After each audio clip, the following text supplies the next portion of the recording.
From Agerpoint, I'm James Kotecki, and this is the Point Cloud.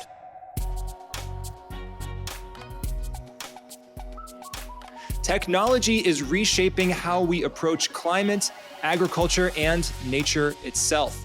And joining me now is an expert who is building the future literally from the ground up. Mila Luleva is the head of remote sensing at Acorn, a project of Rabobank that helps smallholder farmers plant more trees and get paid for keeping more carbon in the ground. More trees are better for the bottom line and the planet, and Mila works to measure and validate that growth. Mila, thank you so much for joining us on the Point Cloud today. How did I do with my summary of your role and your work? Hi, James. It's a pleasure. You did an excellent job. Thank you for the introduction.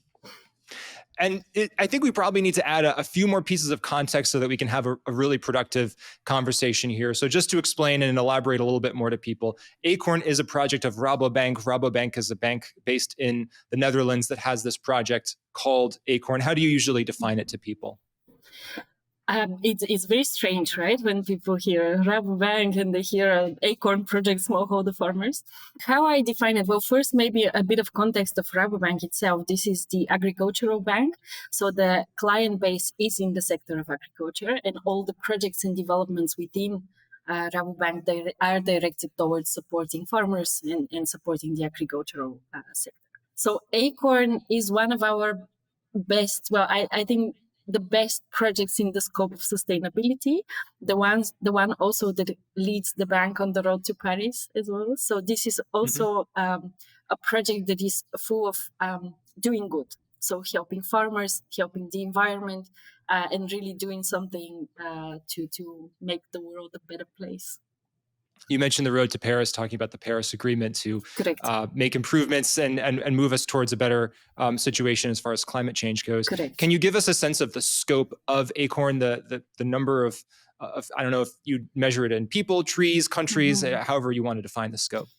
But the scope is defined by the impact we make, and the impact we make is defined by the number of people whose lives we change. So when we measure the impact, we say, well, we are aiming to reach 12 million farmers, and we would like to do it via technology, via planting trees, via assisting them to have better life and to have a better future as well. So we're measuring it in people who we help. What we're talking about here generally, as I understand it, with Acorn, is agroforestry projects where you're encouraging farmers to plant more trees on their farms, maybe change a little bit of the nature of the way that they do farming to accommodate more trees on their farms. And this is just better because more trees keeps more carbon sequestered in the ground, which is better for the planet, but also ties into the carbon markets. So without getting too much into the details, the bank can then sell some of the gains that are made as far as the carbon sequestered as a carbon credit. They make money. They give a good chunk of that money to the farmer. I'm doing the best I can to summarize it, but maybe to help you out a little bit. So the transition to agroforestry and where that comes from is has multiple aspects. So the first one is indeed what you say, planting more trees is better for the environment, but it goes beyond that. So it's not only the number of trees that you plant, but also the type of trees that you put on the ground. So the idea is we transition from monoculture to agroforestry. If you imagine a coffee plantation that has a lot of trees on it, but it's only coffee plants. So moving to agroforestry would mean plant the appropriate shade trees or other types of trees within that firstly enhance the soil on which the plants are growing. Secondly, it boosts the yield as well. It brings an additional income to the farmer through a different type of tree which is growing, and at the same time enhances the environment, helps the farmer, produces carbon as well. So the transition to agroforestry has multiple benefits beyond just planting the tree. So this is part of it, and indeed, the way we do that and the support in that direction is via the carbon market. So we measure the growth in trees or the addition that the farmer is doing, and we incentivize them to do more. So we measure that, we convert that into carbon removal units, we sell it to corporate clients, and we use the amount of money to give them further incentives to continue doing that. our goal is not only that, of course. So the goal is let's incentivize them to move to agroforestry, but for them, the benefits are way beyond just the money that they receive. It's also the Yeah. enhancement of their farm and their yield as well. So I think we can summarize all of that by saying that the bank has an incentive, both in terms of financial and just in terms of doing good for the world and meeting these goals, to support more trees and better trees and the quality of trees on smallholder farms in the developing world. And your job is to help measure how the bank is doing in promoting that growth. Is that a good summation of everything we just? Correct. Yes. Okay. Great. So now let's get into the meat of it, which is how this stuff is actually measured. Your title is head of remote sensing. What is under that umbrella? What does that mean? Good question. I think that changes every day. So the job description is really wide. As head of remote sensing within Acorn, what I do is, well, me and an incredible team of 13 people are really working extremely hard to produce the best possible measuring technique. So what this entails is, firstly, the way that we collect data that goes into the measuring techniques. Secondly, into development of different models. And then thirdly, into, well, also assessing the quality of that as well, making sure that everything is up to all the standards that are imposed within the carbon market, and then of course producing and calculating the carbon and the impact, the carbon benefits for the farmers. So it pretty much entails the whole chain of from the ground to collecting the data to the production of the final output. And besides that, we also work with multiple companies such as Agerpoint to make sure that our services are up to standard and we have the best technology available out there. And we obviously appreciate that. The era that we live in is, I don't have to tell you, one where some people are skeptical of the carbon market, some people are skeptical of carbon credits. And so it's just an era in which measurement and good measurement, accurate, precise, trusted measurement is more important than ever. Do you feel that pressure or that sense of mission with what you're doing? Absolutely, of course, it's everywhere. And something which I try to tell more people is that using technology is not scary. It's actually, on the contrary, much more accurate than not using it. It allows you to really collect data in a correct way. It allows you to scale what you're doing as well. And I feel that you can, by automating and removing a lot of the manual work, you actually create better products, more accurate products, and you can defend them better as well. So the human era is replaced by technology, and I really support that and believe that. But the pressure is, of course, there. So we have to make the case every time. And I would repeat that again every time. And this is something maybe people who aren't familiar with this space may not realize, the extent to which historically, and maybe even in many cases still in the present, a lot of this measurement, or some of the measurement, happens in a very, very manual way. So when we're talking about remote sensing, people might think of drones, they might think of satellites, they might think of mobile technology, which is what we can talk about in terms of what Agerpoint and Acorn are working on together. However, a lot of this is still manual. So can you kind of help level set for people the scope of the different kinds of measurement that we're actually talking about here? Mm-hmm. So maybe, I don't know to what extent your audience would be familiar with the term remote sensing and what that is. And maybe a couple of words before that. So remote sensing in general, we do it every day. So you and I are remote sensing each other at the moment with using the sunlight as our source of light, our eyes as our sensors, and the object, well, I'm looking at you, you're looking at me, and this is how it is. So the light comes from the sun, it hits the object, it reflects, and then it's captured by a sensor. So this is the principle of remote sensing. You and I see each other in the visible part of the spectrum, and other sensors that are much more advanced, of course, they see multiple ranges of the electromagnetic spectrum, and this is where you get additional information. So in general, this is remote sensing. So the light, you can replace it. You can either use the sun, or you can replace it with any sort of light that, for example, comes from a mobile phone, or it is attached to a drone, or any of that. The sensor is any type of sensor. So it could be, again, in your phone, it could be on a satellite, it could be on a drone, it could be on an airplane. And then the object is what you measure. In our case, for example, for Acorn, we measure biomass, so we measure the trees, but you can use that same principle to measure absolutely anything else and to observe anything else you like using remote sensing.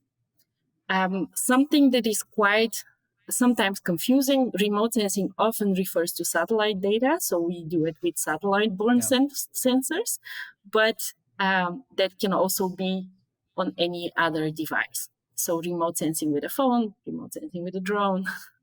And then, of course, the benefits from the different types of sensors can complement each other. And yes, so that is in general. I don't know if I answered your question. I think I did. I hope I did. I think that was great, and we can all call ourselves remote sensing experts when we go home and just look at something and impress our families, I suppose. But it's absolutely this incredible balance that Acorn has between relatively high tech and relatively manual methods. Can you speak to that balance? So you're talking about measuring biomass with satellites. There's also situations where people, representatives from Acorn and its partner organizations, are literally physically out in a field with a tape measure, with a stick, measuring the height and diameter of trees. So can you speak to that interplay between those two different kinds of technologies? Yeah. So we know the existing conventional method of measuring biomass, that is by doing that in the field. So what you have to do is you go in the plot, you see a tree, and you have to measure the biomass that comes from that tree. And for that reason, you need to record, firstly, its characteristics. So what type of tree it is, when it was planted, and where is it as well. And then you have to measure the diameter of the tree and the height of the tree. And then what you do is you use an allometric equation and you convert all these characteristics of that tree into biomass value. In order, why you do that is because we actually require to link this to a satellite image. So to link that to a satellite image, you need to measure the trees within an area. You cannot, of course, with the conventional satellites, you cannot see an individual tree. Therefore, you have to expand that to a larger area. You do that for all the trees within that larger area. You add them all up, and then you calculate the biomass from a whole plot. So that could be a combination of different types of trees. It could also be non-existent trees, right? You can also have a zero biomass. And then you have to cover the entire range of biomass that you expect to measure with your model. So in one place, it could be biomass calculated by only one tree, and then in another one, a fully dense plot. Then you use that information to input it to your model. And the purpose of the model is to relate the satellite image to what is actually on the ground. So in order to do that, you need to really link the two. In my opinion, any other way, of course, measuring those trees can be very subjective, especially if you're talking about the height of the trees or, how the people are interpreting what is there. This has so much room for improvisation. So in order to mitigate that, we use different types of technology.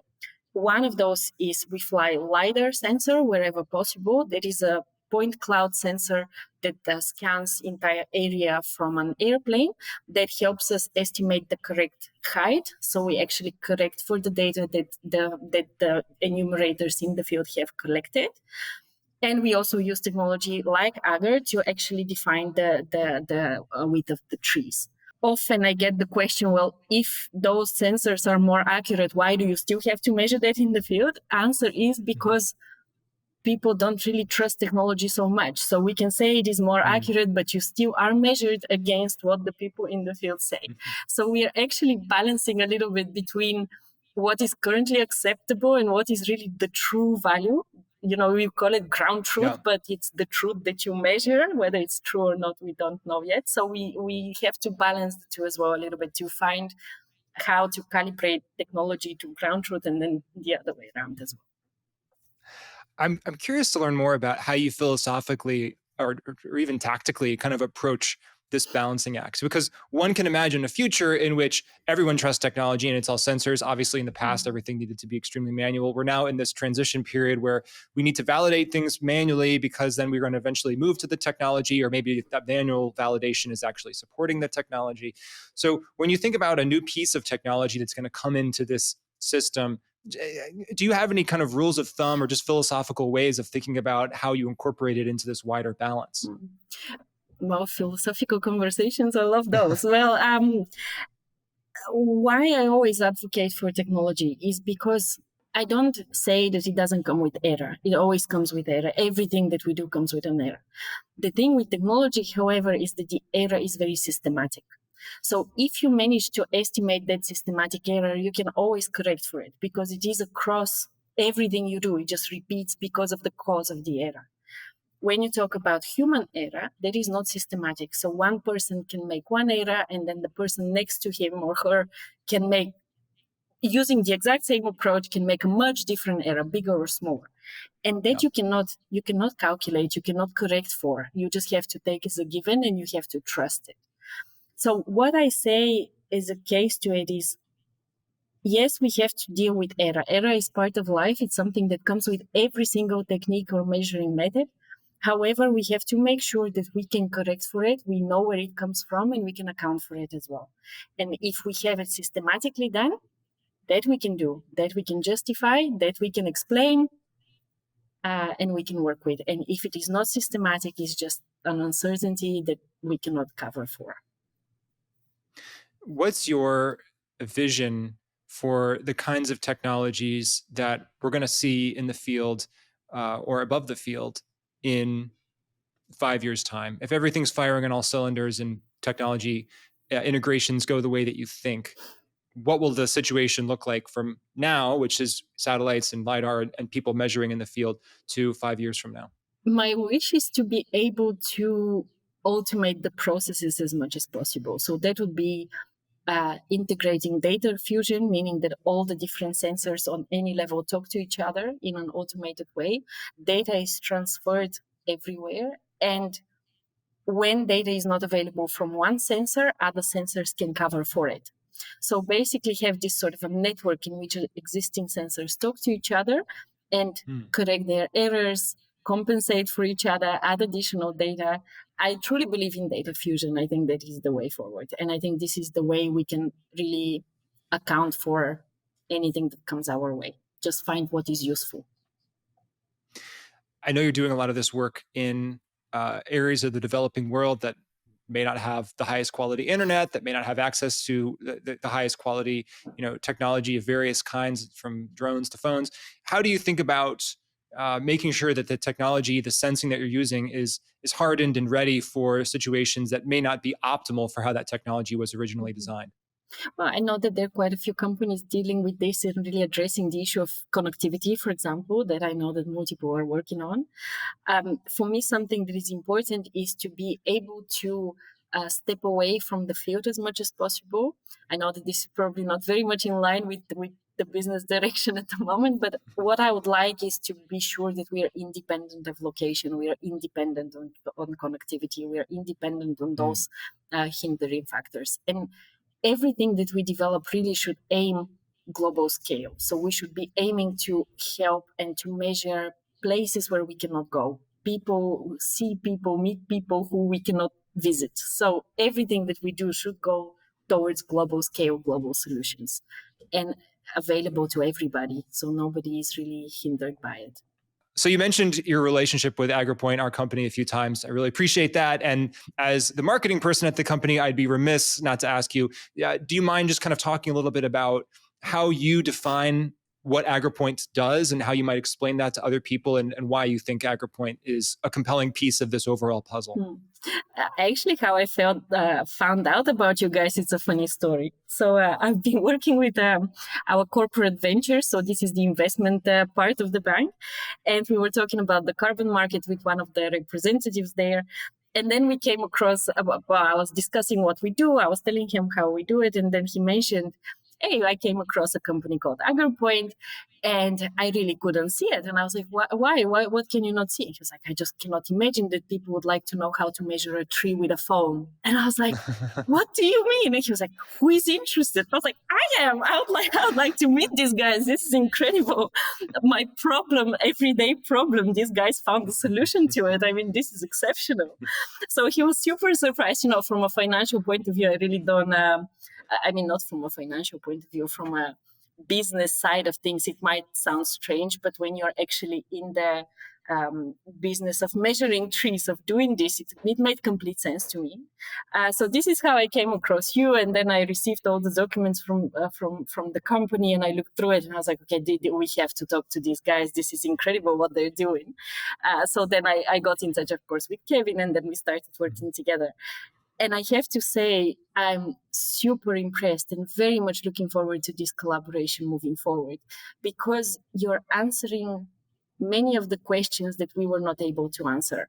You're showing data, showing approaches which, in the field you cannot do. That many of our enumerators are struggling with the measurements that actually a picture can solve very quickly as a solution to a problem. So I feel there's so much promise in what you guys are doing, and I'm really excited about this collaboration. I really appreciate that answer. And we got a chance to see in person recently the work that your team is doing in Embu, Kenya, for example, and to see on the ground what's going on with the enumerators and the conscientiousness that they're working with, but also the difficulty that they have and the potential ability of technology and mobile capturing technology to change that equation and make that easier and make that process not only better in terms of potentially the accuracy of the data and the way that other people can interact with the data, but just the everyday lives of the people on the ground who are actually collecting it was great, very gratifying. So thank you so much for allowing us to be a part of that partnership. Of course. I think your help was bigger than our help to you. So I need to say thanks here.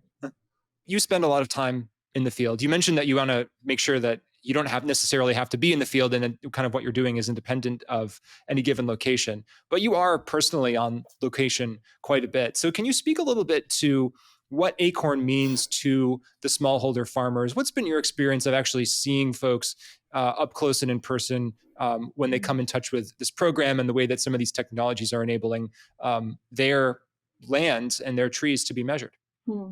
Well, it very much varies. Of course, it's a cultural dependence. So we work in Latin America, we work in Asia, we work in Africa, and everywhere you go, something that they all have in common is how grateful and welcoming they are to anybody who is willing to help them, who is there to see that everyone is making an effort to make their life better. This I see across all locations with everybody, and the cultural differences are very pronounced. Yet again, what we do is highly valued and always very welcome. So I think we should, no matter what technology you develop or a solution you develop, you should not do it from behind the desk, behind the computer. You really, once you see the impact you're making and you really see the difference that you bring to a family, that is a gratitude that you cannot measure and you cannot see from behind your computer. I think once you see how you change somebody's life, really changes your perspective into why you do the job you do. And it also gives you such a profound feeling of, I really want to do that again, and I want to do more of it. And I believe with the knowledge that we have, with the technology we have, with the abilities we have, we can do so much more than what we're actually doing. I think it's even a pity, we can do more, and we should do more, because we have to impact more and more lives in that way. And when you see it, you know that this is true. It's really gratifying. I don't think I even have the words to explain it. Having had a small taste of that on our visit to Kenya recently, I can resonate with what you're saying. And I imagine seeing that all over the world is even more gratifying. To what extent do you feel like you're not just improving smallholder farmers' day-to-day lives, but are you also kind of giving them a bit of a sense of broader mission as well? Is the education for them about the role of carbon sequestration and the carbon markets a part of this too, so that they feel like they're part of this bigger project as well? Difficult question to answer. Unfortunately, I think there is a lot that we still have to do in terms of capacity building, in terms of explaining how far what we do really goes. So for me, there are multiple reasons. Of course, we help the smallholder farmers, but there is also the thing which we do for the environment as well. one of our goals is really, we would like to create, not even, it's even wrong to say better future. It's actually, we're creating a future for us, for our children, for our grandchildren one day, perhaps. Um, we would like to make sure that there is an impact there, and we have to educate and help and assist those who are really doing it for us, because these farmers are really helping us create the future for our generations and for the next generations to come. So Yeah. I think the magnitude of what we are doing is not really so clearly expressed to them as well. It is often that the farmers measure what they do by the financial incentive they get.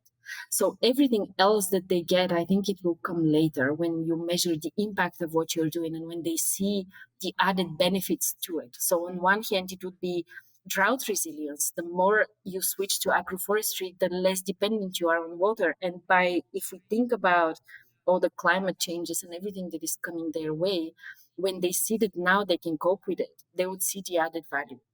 Yeah. Unfortunately, if you only explain it, I don't believe the story holds. I think you also have to show them that what you do really, really have that. So I think on one hand, we have to be patient a little bit Yeah. because they will see it. And on the other, we have to make very much conscious choice to continue doing this and to do it more and more and more and at a larger scale. And only then I think it will be visible and it will help. And it's obviously a challenge because financial incentives can show up in the relatively short term, but a number of these other incentives you're talking about are long-term incentives, Correct. maybe even generational incentives that are obviously good things to do, but are harder for not just to explain to a smaller farmer, to explain to anyone, to explain to any voter in any country why we should be supporting these things. Absolutely correct. And actually within the scope of Rabobank, so going a little bit beyond Acorn as well, the scope is, we say a sustainable farmer is a less risky farmer, meaning that when we do an investment, if we see that they're doing the sustainable practices, we know that in the future they will resist. They will resist climate changes. They will resist the lack of fertilization, the lack of irrigation. They can cope with it because they're doing the right things. So in general, this is what we would like to do is we would like to incentivize as much as possible now to help them transition, because that transition period is long and often, requires input, requires effort, requires changes of practices. So what we would like is to help them in that transition moment. And after that, they will pay us back by being resistant to what's going on, by having higher yields, by doing something that is correct. So I really appreciate the conversation today, and we're coming to a close, but I want to give you the final word. Any final thoughts on anything we've talked about here today? Any ideas that have shaken loose? Anything that you wish you could tell other technologists, other companies, policymakers, a wish list of any kind? Anything you want to say here in the closing moment? Ooh, on the spot. The final thing I'd like to say, well, firstly, you guys are doing an excellent job, and I would like you to remember that, and I would like you to keep doing it because it's really, really great and it's making a huge impact. And perhaps to close this off, I would say, let's always keep an eye not on the price, but on the impact we make and on our goal. And the goal is support communities, protect the environment, improve the conditions, and really create that future together. So I think this should be the driving factor behind any technology that comes our way. And I think together we can manage. Mila Luleva, head of remote sensing at Acorn Rabobank. Thank you so much for joining us today on the Point Cloud. Thank you for having me, Jace. It was a pleasure. Well, that's our show. Please subscribe to the show, rate us 5 stars, give us a good comment, and follow us on social media where the conversation continues. From Agerpoint, I'm James Kotecki, and this is the Point Cloud.